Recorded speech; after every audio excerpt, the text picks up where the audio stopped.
Hi guys! Yan na guys yung fan na binili ko ngayon. Yan. Yung ito guys, dati na naming fan yan. Yan. Siguro 4 months na sa amin yan. Yan yung Acer Pure Cozy F1. Matipid yan guys sa kuryente. 1.18 watts hanggang 25 watts lang ang power consumption niya. Tapos ang speed niya guys hanggang 14. Ito guys yung ngayon. Yan. Hanggang 16 naman yung speed niya. Tapos ang power consumption niya 1.65 watts hanggang 36 watts. Compare guys sa mga ganyan na fan. Ganyan. 75 watts yan. Compare dito. Medyo mababa talaga. So, makakatipid tayo sa kuryente. Yun nga lang, medyo may kamahalan talaga to.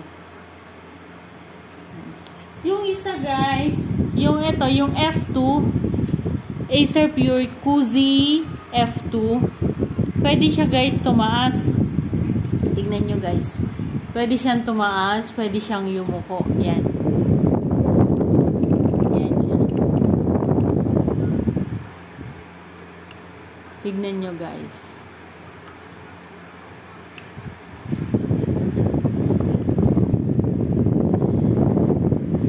Tumataas yan guys. Tignan nyo, para siyang alien talaga.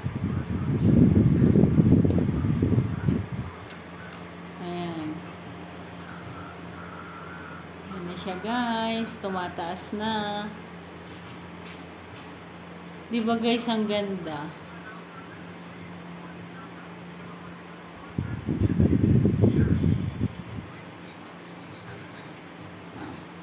Compare yung isa, hindi talaga siya tumataas. Itong isa lang.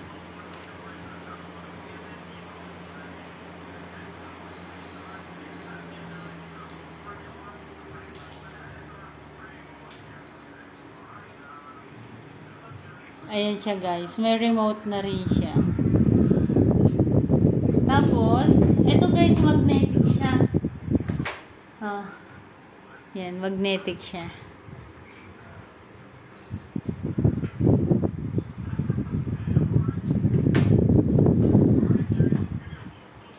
Minsan guys, ito, pagka kinokontrol ko tong isa, pati yun, nakokontrol niya.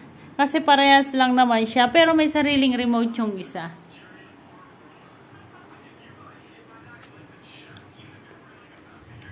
Kaya sa mga gustong bumili, order na. Thank you for watching guys.